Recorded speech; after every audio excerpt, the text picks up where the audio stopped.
First things first, Happy New Year! 2024 was legitimately one of the weirdest and wildest years of my life so far, and while I'm kinda glad that it's over so I can finally catch my breath a bit, I'm also very excited about what's to come this year. Speaking of, the Defensive V3 video is still coming, I promise, but it's just taking a hot minute to finish because I blacked out and accidentally wrote a literal novel of a script for it instead of just making a normal video, so it'll probably be a few more weeks before it's properly out. Especially because given how much effort I'd have to put into just half-ass this one at this point, it feels like the better plan is to just accept this as a monster project and commit to taking however long it takes. Like, just to provide some context, the script is about 3.5 times as long as the Inescapable script was. It's a nightmare. However, in the interim, I want to actually continue making videos. I feel bad when I can't keep up the bi-weekly release schedules, so we're going to keep trucking with other videos while that one's in progress, and that brings us to our first new video of 2025. When I've talked about balance in the past, it's mostly been from a position of wanting to explore what makes it so hard for these big online multiplayer games to reach a state of balance. Obviously, Overwatch has been the big focus of my channel over the last couple years, but the recent release of Marvel Rivals really highlights something that I've had gripes about for a while. Namely, that balance changes for the sake of balance changes are actively harmful to these sorts of games on both a competitive and casual level. I would argue that if the goal is to create a long-lasting competitive scene, rule changes must be few and far between.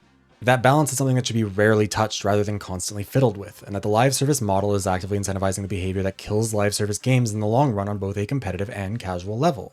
This video is not going to argue that it's impossible or unnecessary to introduce a balance patch that improves the game. It's more about frequency and intentionality. I'm arguing that balance patches should be infrequent, deliberately targeted, minimally impactful, and restricted to instances where it is genuinely necessary. And that changing the game just for the sake of changing it is the worst possible way to approach things. With that, let's get started. Part 1. Real-world balance. Now, up front, I'll state that this is not a video about how balance is easy, because it isn't. Every major competitive scene in the world has had to grapple with how to handle situations when a weakness in the competition is exposed. Whether on the grounds of human flaws in evaluation, human exceptionalism in performance that was never anticipated, or technological innovations that render the old rules either too restrictive or too lenient. This applies across the spectrum of competition, whether athletic, artistic, academic, or beyond. And a major failure that I've repeatedly talked about with game balance is that it refuses to engage with competitive balance as a concept outside of video games. Spelling bees have balance patches. Gymnastics has balance patches. Chess has balance patches. Swimming has balance patches. Game designers could learn a lot about balancing a competitive scene by analyzing those sorts of competitions more closely. For example, the Scripps National Spelling Bee in the United States introduced a series of rule changes in 2021 aimed at preventing ties. The old rules effectively allowed anyone who could last until the end of the tournament to be crowned a co-winner, something that only happened 3 times in the first 35 tournaments and then didn't happen again until the 87th tournament in 2014.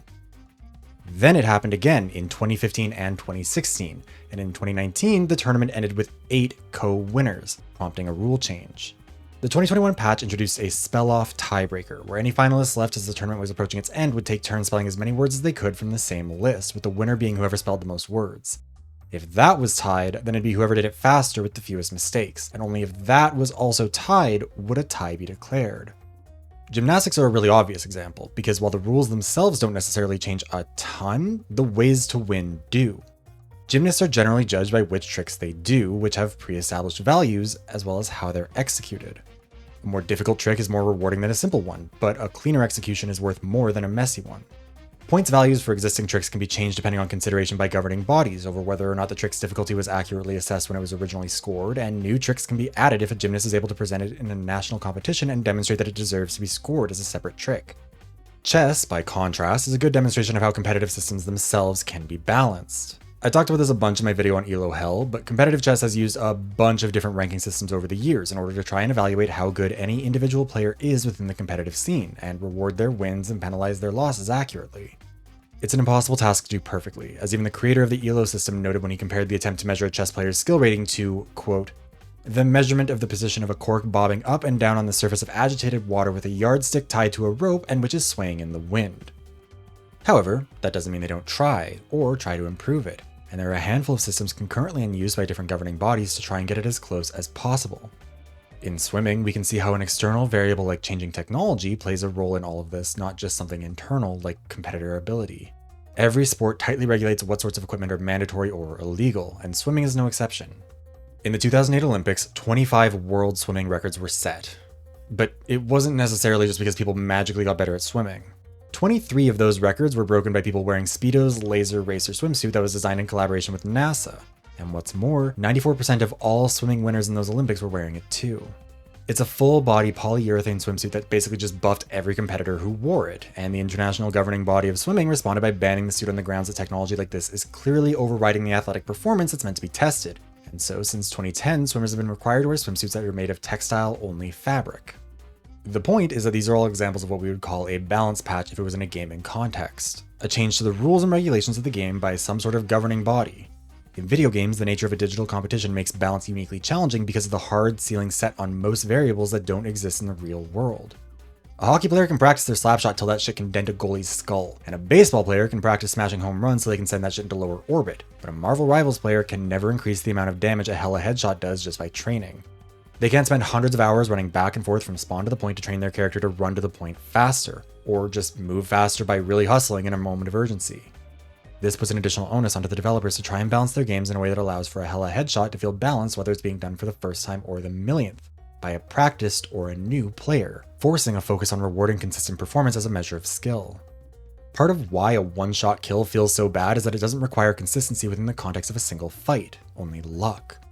Hawkeye, Hanzo, and Widowmaker feel frustrating because they can ultimately still just get lucky once and instantly change the tide of the battle. Doing it consistently is different, but given how big of an impact they can have, you don't need that much luck to start making a big difference. By contrast, Hela, Ashe, and Black Widow still feel frustrating, but at a bare minimum they have to get lucky at least a couple times in quick succession before their target hides or heals in order to have the same impact as someone who can consistently hit shots because of skill. Luna Snow and Ana can now put a ton of healing, but only if they can hit their shots and use their abilities correctly. And by contrast, Moira and Jeff are easier to consistently heal with, but have to trade that for lower maximum potential impact and not having access to mechanics like sleep or freeze even when played perfectly. However, when we're talking about competitive balance changes in video games versus other areas, we need to also address an important difference in the nature of how these changes are approached. Part 2. Rare, Restricted, and Responsive. In virtually every competitive sector outside of video games, rule changes are generally what I just said in the title. They're rarely done, they're restricted to the narrowest possible changes necessary to fix a problem, and they are responsive to a problem. A problematic swimsuit that unfairly tilts the competition is something that's carefully scrutinized, and a solution is deliberated and implemented over a span of years. Video games aren't like this. Balance patches for an actively supported live service game will likely happen at least once a month and can happen up to several times a month. They're often pretty broad sweeping changes with wide-ranging ramifications, and sometimes they're just done to shake up the competitive meta rather than to actually address a competitive problem. This is, to me, one of the biggest differences in philosophies about governing competitive video games versus basically everything else. Change for the sake of change versus change for the sake of necessity. That's not to say that this approach is never abandoned in real-world competitions, though. Political incentives can skew things heavily, particularly when it comes to international competitions where prestige is on the line. Eurovision 2024 is actually a pretty good example of this. Eurovision features competing countries selecting a musical act and sending them to the host nation that won the previous tournament, with the winner being selected by a combination of jury votes and public votes over a few rounds of competition. Each country gets to give points in the finals 2 times, once via a pre-selected jury vote and once via a national public vote, to any country except for their own. However, the contest is obviously very political. Russia's continued participation after the annexation of Crimea was controversial, as was its exclusion starting in 2022 after the full-scale Ukrainian invasion began. Also controversial was the continued inclusion of Israel in 2024 in spite of the genocide in Gaza, particularly given that Israel's song Hurricane was a pretty unsubtle song about the conflict, especially considering its original name, October Rain, and the barely changed lyrics. Eurovision rules require political neutrality in entered songs because the contest is ostensibly apolitical and focused on bringing Europe together. Their motto is building bridges, and a song that speaks to a political movement or sentiment is also liable to get additional support off the back of people who support the politics rather than the song. But who gets to decide what is or is not political? Songs about surviving conflict or European solidarity have been allowed before, and Ukraine's 2016 entry, 1944, won in spite of protests from Russia that its subject matter, the ethnic cleansing of Crimean Tatars by the Soviet Union, was obviously very political in the context of the annexation. And yet, their objections were overruled. Why is Israel in and Russia out? Plenty of warring nations have competed before, regardless of whether they were on the right or wrong side of history. Armenia and Azerbaijan have both competed for nearly 2 decades without either being removed, despite the ongoing conflict over Nagorno-Karabakh and repeated clashes over the recognition of the Armenian genocide. Eurovision has even installed anti-booing technology in the arenas to try and present each act equally on television, which makes sense from a balance perspective. If you could hear a ton of booing for a contestant, you might be swayed to either vote against them to go with the crowd or vote for them to support them. And so the more competitively fair solution is to mute it. However, that's also not a politically neutral decision, because booing can be a politically motivated act. And Eurovision 2024 was full of politically contentious decisions that influenced how the contest was balanced. The disqualification of the Netherlands' Joost Klein and his song Europapa, the transphobia directed at Ireland's Bambi Thug for their song Doomsday Blue, and the Israeli delegation and broadcasters' open hostility towards countries that supported Palestine or had criticized the Israeli government's actions in Gaza. Even outside of literal war, political differences play a role in voting. For example, the top 4 contributors to the European Broadcasting Union were given a fast pass to the finals in 1999 in order to ensure that the big funders don't ever pull out, with the big 4 being the UK, France, Spain, and Germany, plus Italy joining them in 2011 to become the Big 5.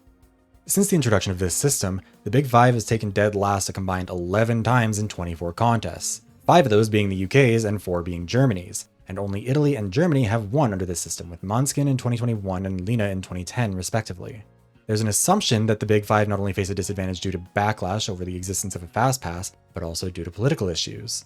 Germany's back-to-back last place finishes in 2015 and 2016 probably weren't totally unrelated to the 2015 European migrant crisis that it was seen as being the center of, while the UK's back-to-back last place finishes in 2019 and 2021, the 2020 contest didn't happen for obvious reasons, were probably at least in part due to backlash surrounding Brexit, which happened at the very beginning of 2020, and the negotiations for which obviously happened long in advance.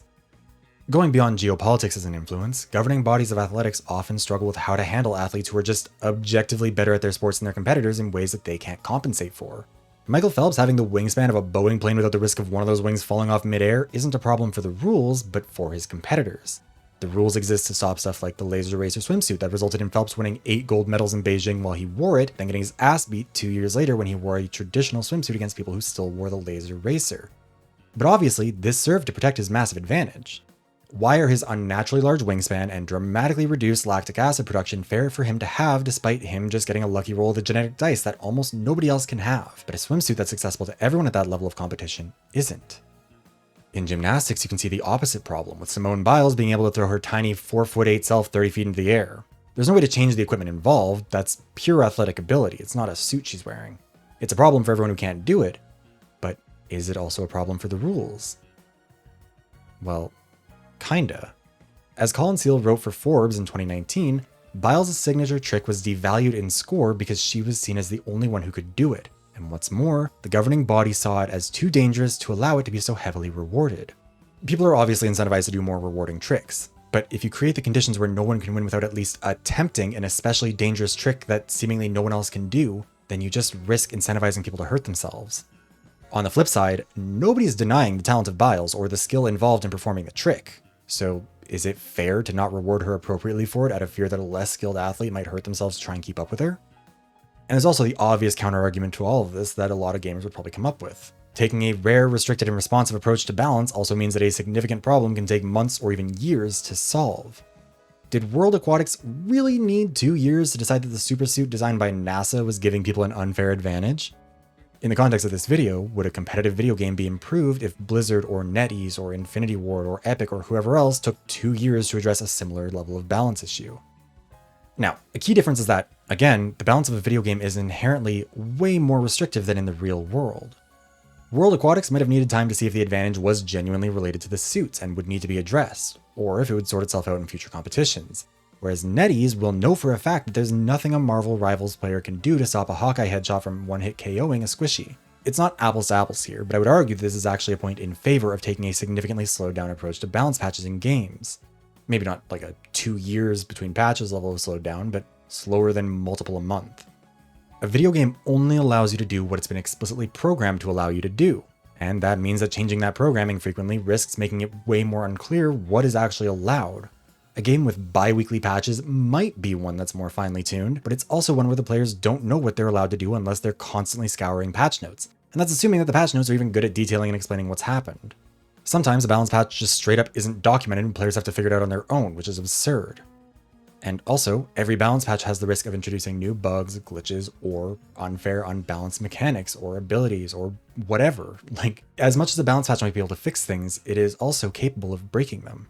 And the more frequently you do them, the less time you give people to actually test them and make sure that they're okay to go.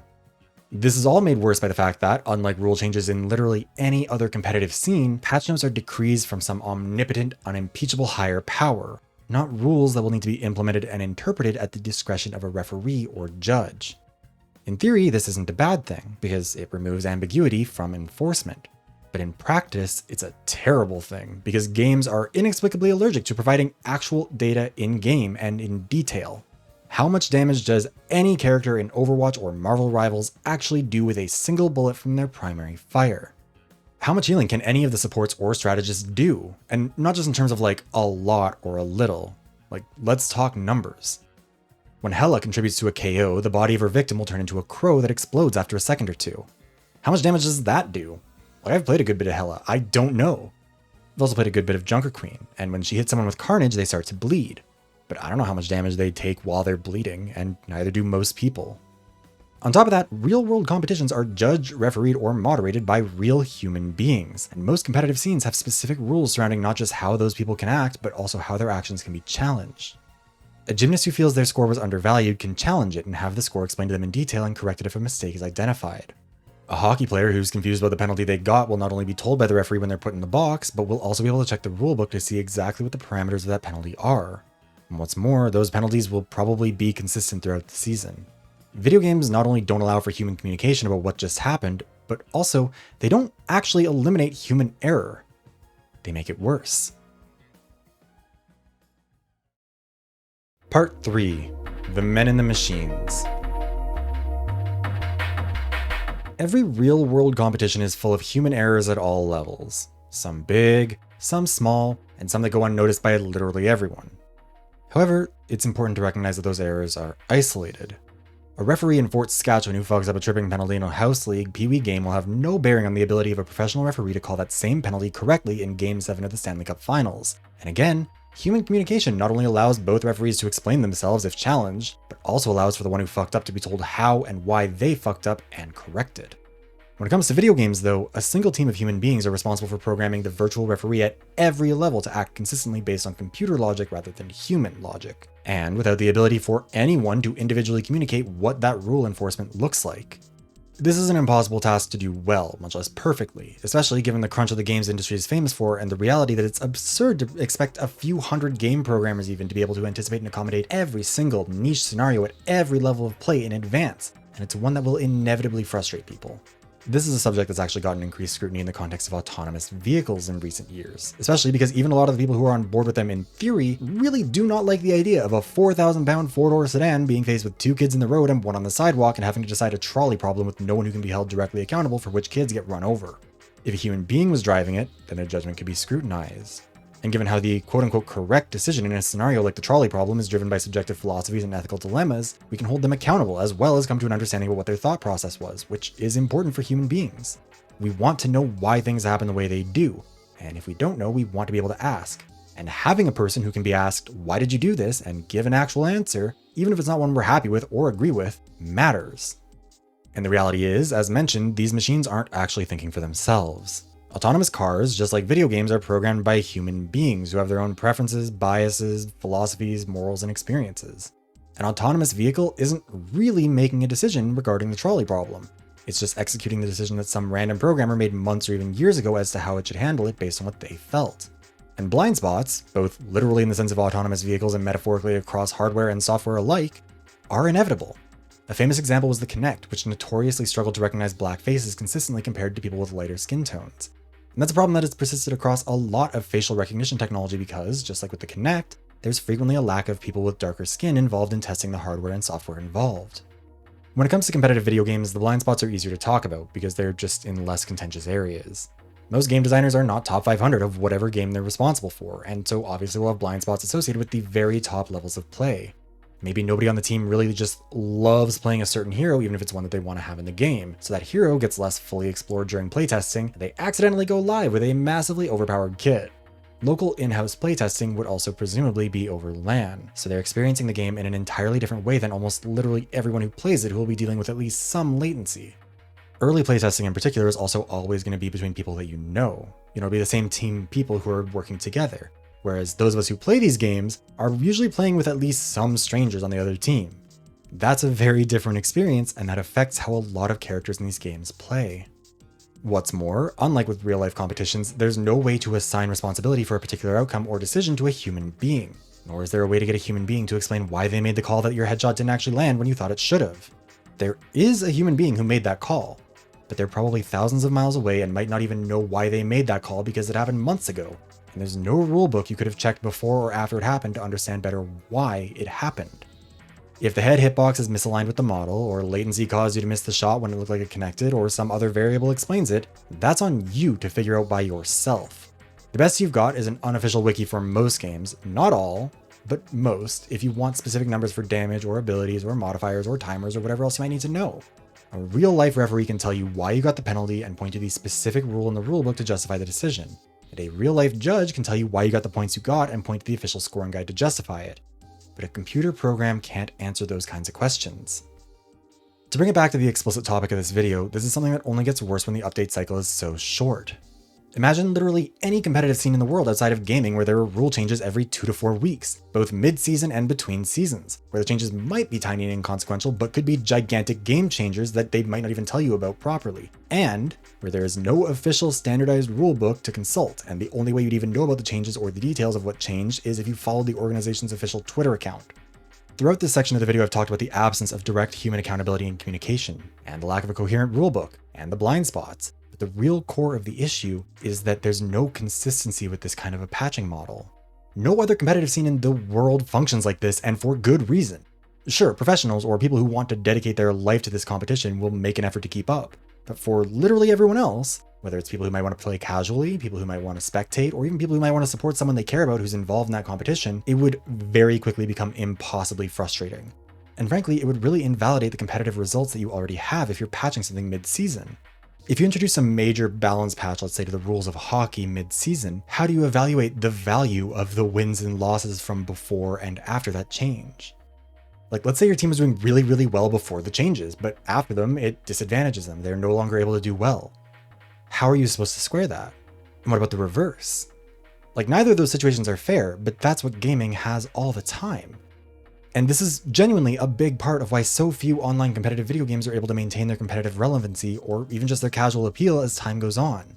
Most of these games are at their most fun in the first year or so after release because everyone's on equal footing for the most part. That was the case for Overwatch in 2016 and is the case for Marvel Rivals right now. However, over time, the barrier to entry for new people becomes higher and higher, and the time commitment involved with trying to keep up with the rule changes and balance patches eventually pushes a lot of people who are semi-committed or semi-competitive out to somewhere else with less pressure. This doesn't mean the games have to become simpler, to be clear. Complex games are fine. It's just that the more complex the game is, the more you need to give people time to feel it out and learn the rules. Hockey is a sport with hundreds of rules, but very few of them are going to change from year to year. Like, I was a ref as a kid, and it was a big deal when they introduced head contact as a new penalty. And they made a big show about the rule change both for referees and for players that season so everybody knew about it. We were even explicitly encouraged in training to enforce it more aggressively to hammer it home to everyone and ensure that it stuck in future seasons. However, when I was learning how to play hockey, my dad and my uncles could still teach me stuff about it that they knew from when they were playing the sport as kids, as well as from watching professional hockey, because the rules were broadly consistent and rarely changed, at least in terms of the things you would teach a kid who's trying to learn how to play the sport. Or, for a video game example, look at Balatro, which is an insanely complex game with a ton of depth and variability, but one which builds upon literal centuries of gameplay knowledge passed from generation to generation. Balatro's rules build on Texas Hold'em, another game my dad taught me as a kid that's been around in its current form for a little over a century in North America. But it even goes beyond that. Everybody knows playing cards. If you show people a standard bicycle card deck, they will recognize it. Like, the safest bet in the world. You've been playing Go Fish, or Spoons, or Jackass, or Solitaire, or War, or Garbage, or Tens all your life with the same decks. You know how the cards work, you know what's in a deck, so anyone who wants to make a complex game can build off of playing cards because they know that you know a lot about how they work. Compare this with, like, shooting games that can't necessarily assume that you're familiar with the core concept. Like, they still might need to teach you not to stare up at the sky and spin in circles. Balatro is just poker plus solitaire plus basic third grade math and an understanding of the order of effect, all ramped up to the extreme. Complex? Yeah, as you get through the antes and have more jokers and more multipliers and shit piling up, it does become complicated. but almost entirely built upon concepts and mechanics that you are almost certainly pretty intimately familiar with as a consequence of being a person. Contrast that with, say, Overwatch. The game's balance and meta as it existed even just 5 years ago is largely unrecognizable to how it exists now. If you started playing Overwatch 1 on day 1 and had a child that same day, and somehow nobody got mad at you for playing Overwatch instead of being there for the birth, today they would probably be old enough to at least try it. But if you hadn't played Overwatch since 2020, your ability to teach them the game would be pretty significantly stifled, right? And even if you're familiar with it in one game, that doesn't necessarily mean that it'll translate to another. A lot of mechanics are unique to Overwatch, or at least unique in execution and in how they combine within individual kits. Psylocke and Sombra both turn invisible, but Psylocke also has Genji's dash and some mild cooldown resets like him and plays entirely differently than Sombra. Learning one doesn't necessarily teach you how to play the other. And even if you're familiar with the kits in broad general terms, it's not the same as being familiar with hearts, clubs, spades, and diamonds before you first played Balatro. And this is something that is still relatively new even among video games. It wasn't always like this. And what's more, it was better when it wasn't. I mean, card games have always been the exception, but we're talking about the kinds of multiplayer competitive games that get these sorts of balance patches. And that's what I mean when I say it wasn't always like this. Gaming is a better medium now than 20 years ago in most aspects. I don't think that's that controversial to say. But in this one, I really don't think it is. And if you've watched this channel for any amount of time, there's a good chance you know who I'm about to blame here. Part 4. The live service model. My first Halo game was Halo 3, but my dad had played 1 and 2, and so was able to teach me how to play it because despite being new games, they still maintained enough core competitive consistency. New releases did mean new weapons and maps and mechanics and some changes to old weapons or maps or mechanics, but they weren't constantly getting a million rule changes like modern live service games. Combat Evolved came out in 2001, then Halo 2 in 2004, and Halo 3 in 2007. That meant that my dad would have 3 years, give or take, with each game to learn the rules and become familiar, and then there'd be a clearly defined breakpoint where the rules changed. When it came time for me to be able to start playing those games, he was able to teach me based off of what had happened at the time and what the state of the game was. You might point out that Combat Evolved isn't necessarily the best comparison here because it wasn't an online shooter, only local. And that's fair, but Halo 2 was an online shooter and is widely recognized as one of the best in its genre that helped pioneer it on consoles despite not doing the kind of live service balance changes for the sake of balance changes that have become standard. That's not to say it never got updates. It actually had 5 patches and 6 DLCs over the course of its 3-year lifespan. That might sound like a lot, but for context, as of time of writing, Overwatch 2 has had 18 patches in the last 6 months alone, 13 of which featured balance patches that affected the main game modes. By contrast, only one of Halo 2's balance patches, Auto Update 3, which came out 5 months after launch, featured actual balance changes. Alongside a split screen improvement, fixing geometry glitches, and cracking down on cheats, this patch increased melee damage and reduced damage from SMGs and magnums, and a big change to grenades to make them more dangerous. Auto Updates 1, 2, 4, and 5 came out before launch, 1 week post-launch, 8 months post-launch, and 17 months post-launch respectively, and were centered around adding 480p support, which, adorable, implementing bug fixes, and cracking down on cheaters. Halo 2 also had 6 DLCs available over its lifetime.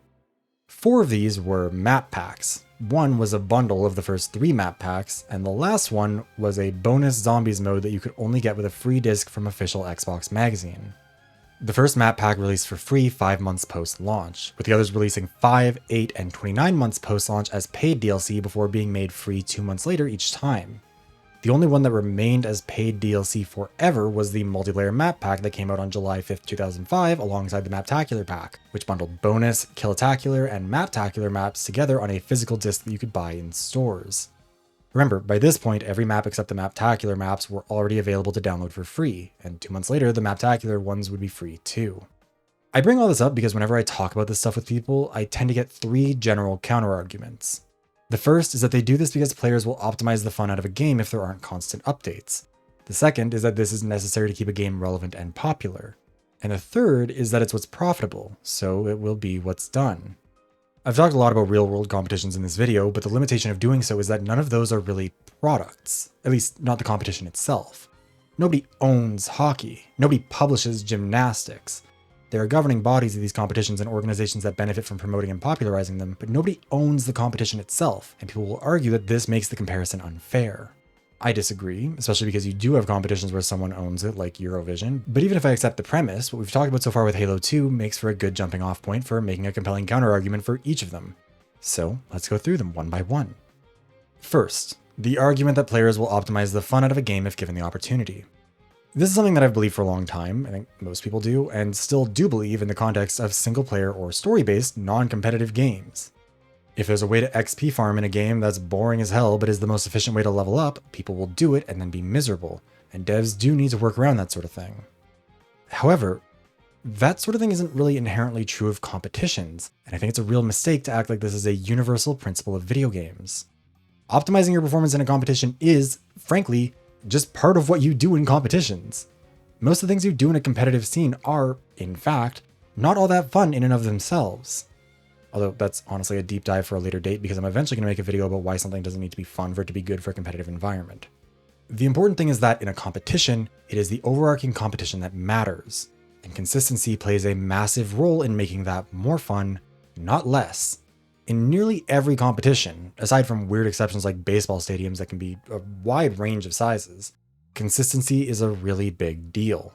Hockey rinks always have to have the same basic layout. Gymnastics meets always have to have standardized equipment. Swimming pools need to meet standards surrounding length, depth, and water quality. Spelling bees take place with equipment that is tested to give everyone an equal experience. Debate tournaments take place within standardized debate formats. Like, you get the idea.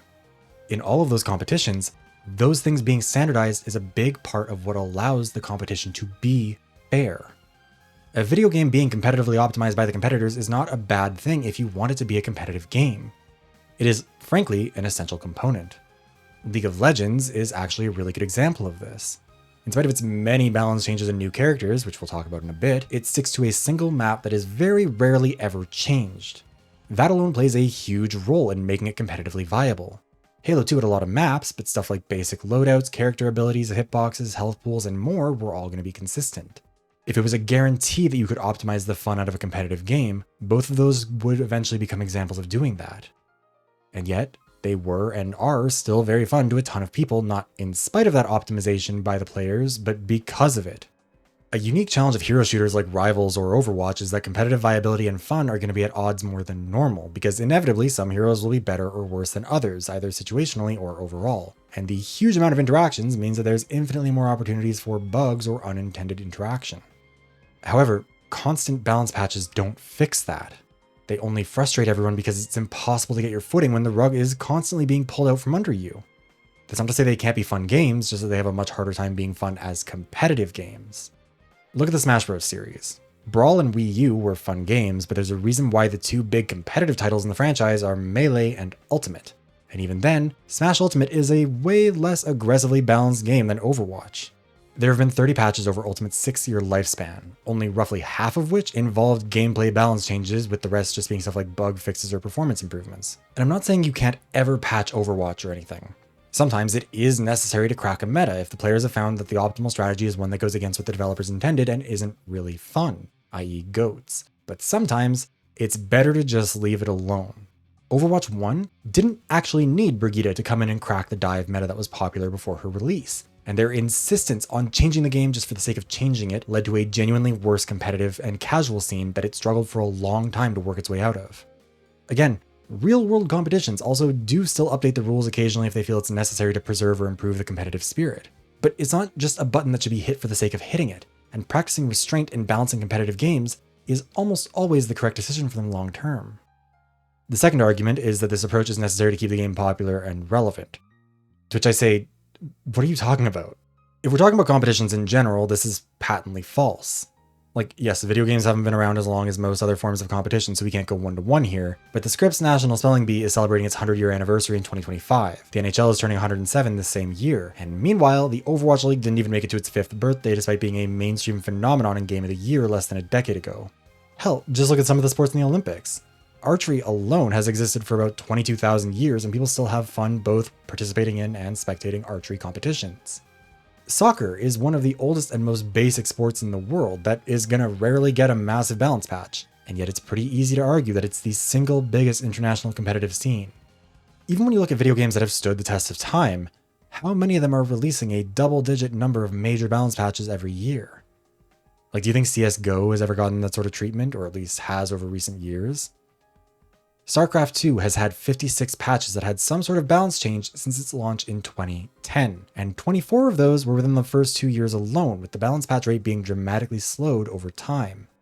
MOBAs tend to be the only real exceptions here. Dota 2 is 12 years old and was the 4th most played game on Steam in 2024 with 10 balance patches, and League of Legends is 16 years old with a whopping 24 balance patches last year. However, what keeps League popular with the general public and casuals isn't the constant balance patches. That doesn't make it more appealing to me, someone who rarely if ever plays it. But League is still something I'm pretty familiar with because of the external media. League doesn't maintain its presence in the mainstream because of bi-weekly balance patches. It's because it has a robust competitive scene that is on a single map with otherwise fairly static rules and has done one of the best jobs of any video game franchise of turning itself into a multimedia phenomenon, with Arcane, KDA, Heartsteel, even Pentakill and True Damage. Constant balance patches aren't what keeps a game popular and relevant, either competitively or casually. It's taking an active effort to build upon the foundations you've established that does that. Marvel Rivals is going to be a unique game here, because it's doing this in reverse. It has a century of existing media properties to pull from and reference, as well as a massive ongoing cinematic universe that it can tie into. And while Overwatch obviously couldn't have retroactively created that sort of background for itself, it's not like Overwatch couldn't have done what League did. That stuff is what keeps a game popular, not constantly fiddling with numbers and making it impossible for people to actually keep up. That shit actively pushes people away. The third argument is that this is just what's profitable. I would argue that this is not only not true, but it's not a good argument in general. Thus far, we've talked about a lot of competitions that are artistic, athletic, or academic. Tests of skill, strength, and smarts that challenge human beings to push themselves to their limits. While I did mention earlier that these types of competitions aren't for-profit products being sold and published like video games, that also doesn't really tell the full story, does it? All these things do still have to make enough money to at least break even. Scripps still needs to pay for the facilities to host its national competitions and give some prize money to its winners. Hockey teams still need to pay to keep the lights on. Eurovision performers still need access to recording equipment, and the competition's hosts need to be able to secure facilities, marketing, infrastructure, and more. They all take on sponsors and advertisements and sell merchandise or tickets to try and make money so they can pay to put on the competition, and maybe even make a buck in the process. Rule changes in competitive environments don't usually make much money in and of themselves. If they did, you'd see the people who stand to profit constantly lobbying for more rule changes just for the sake of rule changes. And sometimes, to be fair, rule change is geared towards improving marketability, especially because sometimes a problem emerges that not only makes the competition worse to play, but also worse to spectate, which hurts advertising revenue. But even then, it isn't argued that the act of changing the rules itself is what's profitable. So why is that a narrative that seems to exist around gaming? Well, for one, it's because we call them patch notes and content updates and bundle everything into this one general category of things rather than separating them the way they should be. That's part of why I've been referring to rule changes and other forms of competition as patches throughout the video. I think it's necessary to acknowledge how this wording serves to muddy the waters. Adding new cosmetics to Overwatch is like adding a new style of hoodie to the official Oilers store, or if you wanted to go the full distance, you could say it's like changing the base skin. But it's not a rule change, and we tend to conflate them for a video game because we don't use things like DLC as terminology for this anymore. Why don't we say DLC when we're talking about this? Well, because DLC has a negative connotation after years of being associated with a lot of bullshit, so the official industry term became microtransactions. But now we also can't say that these are microtransaction patches because microtransactions also have a negative connotation now. So instead, we do this live service bullshit of a rotating shop so that the cosmetics are content updates. And there's virtually never a patch note that ever has to explicitly acknowledge microtransactions because the microtransaction is only the currency, which virtually never changes. Throughout all of Overwatch's many patches and updates, there's only really been a handful of them that have involved currency at all. Thus, while constant updates of for-profit DLC microtransactions might be profitable, they aren't necessarily popular in those terms. So if you're a publisher, rhetorically speaking, it's better to lump them all together, balance patches, content updates, whatever, and wait for people online to make the argument on your behalf that the constant patches are to keep the game competitive via the balance component of them, and if you don't like it, tough shit, because the content component of them is necessary to make money. However, on a broader level, it's because the live service model is just profitable, and everyone wants a piece of it even if it's not well suited to their game. Objective-based hero shooters are uniquely ill-suited for being live service competitive games because there's just an impossible number of variables to work around, but it's the profitable model, so it's what's done. Like, do I like getting new heroes in Overwatch and Rivals?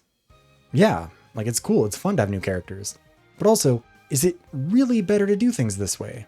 If we got an Overwatch game every 3 to 5 years, like Overwatch 1 came out in 2016, then we got Overwatch 2 in 2021, and then Overwatch 3 in 2026, and so on, with each one adding in 15 or so new characters and a bunch of maps.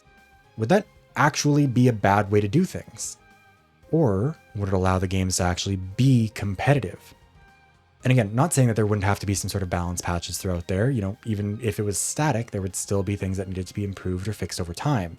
But it would give developers the time to fine-tune the balance of a static set of characters and maps. And it would give the players the time and freedom to explore the full depth of possibilities presented by all these characters and all these maps that they already have. And this feels like kind of a radical suggestion, but it really isn't. This is the sort of thing that fighting games have done forever, at least up until relatively recently compared to, hero shooters. And frankly, most of the most popular long-standing fighting games are either titles from before DLC and balance patches and all this bullshit were even a thing, or are part of franchises that were from that time. Hell, it's also what most popular games of every genre used to do. It's what Halo did. It's what Unreal Tournament did. Do you think GoldenEye was getting mid-season patches? No. And it's not like these can't be profitable models either. Bungie wasn't exactly struggling to make ends meet when it sold Halo 2 at full price without battle passes or loot boxes or rotating shops or premium currencies or bi-weekly balance patches or 3 new characters a year. Hell, Halo Combat Evolved doesn't have any of that shit, and it basically single-handedly is the reason why we even have Xbox. That shit sold consoles. Halo 2 sold Xbox Live. And if Overwatch or Marvel Rivals wanted to have some of those nachos, they absolutely could. And it would not only still make money, but make better games. Instead, this is what's perceived to be profitable. So we're stuck with this balance patch bullshit because it's part of that live service bundle of bullshit. It's all connected. And that's why it all needs to go. This medium is being choked out by the existence of these free-to-play games that rely on providing you a storefront that's built to maximize FOMO with a game attached to it, where the publishers want to coast indefinitely off of crunching devs into putting out $20 cosmetics rather than developing and publishing a single quality game that you can just fucking buy and then moving on to produce the next one. A game is released when it's profitable, not necessarily when it's done, which is why Blizzard was making announcements about major reworks to multiple characters within a month of Overwatch 2's launch. After all, the game's free. There's no risk of people refunding it if it's flawed. You just get them to download it and then you boast about having 1 million active players and then crunch your employees half to death to get them to fix it. And then you don't even give them time to sit with that balance patch and work on trying to fix it and, fine tune it before you ask them to change some more shit. This video is about why balance changes for the sake of balance changes are bad, but it ultimately goes beyond that. If we want games to be better, both as casual fun and as competitive scenes, then we can't just address the symptom. That's really what this approach to balance is, a symptom of the cancer that is the live service model that butchers games and inevitably creates the conditions for them to collapse under the weight of the necessity to make profit. Is it more accessible that games are being released for free as live service games? Yes. I'm a broke bitch. There are a lot of games I would not have been able to play if they'd cost 80 Canadian dollars. But is that a worthwhile trade-off for the complete abandonment of the model that brought us most of the biggest, most genre and medium-defining games of all time? Is this genuinely better than paying for a major AAA release every few years from a franchise that's being properly developed and cultivated and grown? And I don't even think it's that hard to make the case that this genre has been hurt by this model. Overwatch 2 was Game of the Year for 11 publications in 2016. And before then, it wasn't actually super uncommon for multiplayer shooters to win the title. GoldenEye 007 had at least 4 wins in 97-98. The Halo franchise had 8 wins across Halos 1, 2, and 3. The Call of Duty franchise had 8 wins, Gears of War had 4, Splatoon had 2, Tom Clancy got 1 for Ghost Recon Advanced Warfighter, Battlefield 1942 got 2, the list goes on. However, for most publications, Overwatch was the last competitive multiplayer shooter to win the title. The Golden Joystick Awards gave it to Fortnite in 2018, Game Informer gave the win to Halo Infinite in 2021, and Games Radar Plus gave it to Helldivers 2 in 2024.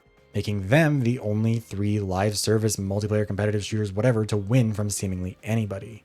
If we drop the requirements for live service or multiplayer, at least in their main game mode, Deathloop and Returnal got 5 and 3 wins respectively in 2021. But it's pretty easy to argue that that's less about them being shooters and more about them being time loops in a weirdly time loop heavy year. If you want to hear me have about time loops a bit more, there's also a video I put out last year about that. Now, I don't want to overstate the case here. It's not just because of the live service model, even though it's notable that you can count the number of live service games that have won Game of the Year from any publication since 2016 on one hand, despite the number of them that have been released. Part of it is that gaming as a medium has been taken increasingly seriously as a storytelling medium, reflected by the wins of games like Disco Elysium. Some of it is that some games like Baldur's Gate 3 couldn't be made until hardware had improved significantly given how demanding and complex it is, and now the technology is caught up to that point, it's creating new competition. Some of it is that social media word-of-mouth marketing can propel a random small indie game to the top, like with Balatro. Some of it is that studios are revisiting genres that have been somewhat neglected in recent years with new technology and knowledge that can cause them to pop off like crazy, like with Astrobot. But also, again, consider how many massive live service titles have been released over the last decade. Is their absence not at least a little telling what the impact this is having on the quality of the games that are subjected to it? Even outside of Game of the Year, how many of the big multiplayer games of the last decade are going to enter the pantheon of games that define the genre like they did in previous decades? Is literally anybody looking back on Halo 2 or Call of Duty Modern Warfare 2 and thinking, yeah, it's good, I guess, but I wish we could have had bi-weekly balance patches and a battle pass? No, of course not. Changing a game's balance for the sake of changing it is stupid, wrong, and actively harmful to any competitive scene. But it is ultimately not the problem itself. It is the symptom of the bigger problem that the live service model represents. It hurts the medium, it hurts the developers, it hurts the consumers, and it hurts the games themselves. The only thing live service games do well is make profits in the short term, even as the companies managing them lay off workers and cut corners to maximize those profits at the expense of long-term quality and long-term profitability. And that's why we're probably never going to be free of it. This balance model is inseparable from this monetization model. That's going to be the death of this genre if nothing changes. No competitive scene in the world, from arts to athletics to academics to anything between or beyond, functions like this where competitive consistency is so consistently wholesale sacrificed in favor of monetizing everything as aggressively as possible. If video games as a medium are ever going to be able to host the kinds of competitions that survive decades and establish themselves with real-world legitimacy on par with those of the Olympics or with national titles being broadcast on major networks, then this model needs to be given up. Another epic victory! Big win!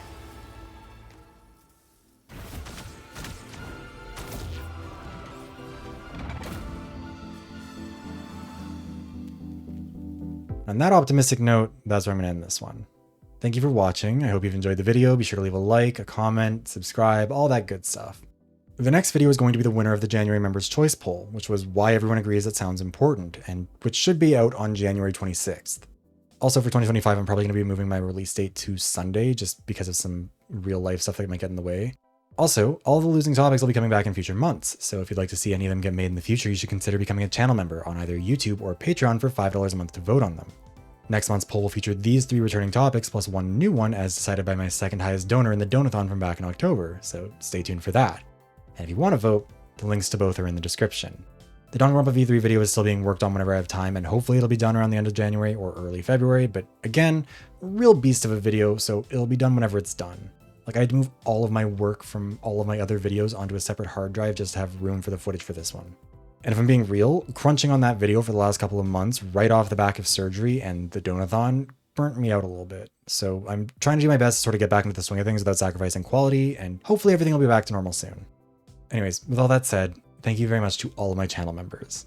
At the $25 Elite membership tier, thank you to Jules Coolness. At the $10 Premium membership tier, thank you to Tortoise and to Tenar and a Ghostbat.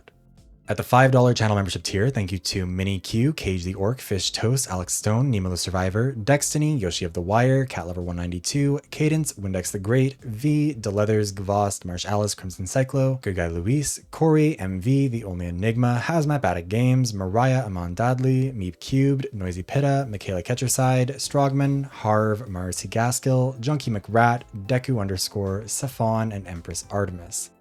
Whether you're a channel member, a subscriber, or you just clicked on this video out of curiosity, thank you very much for watching, and I hope I'll see you around again soon.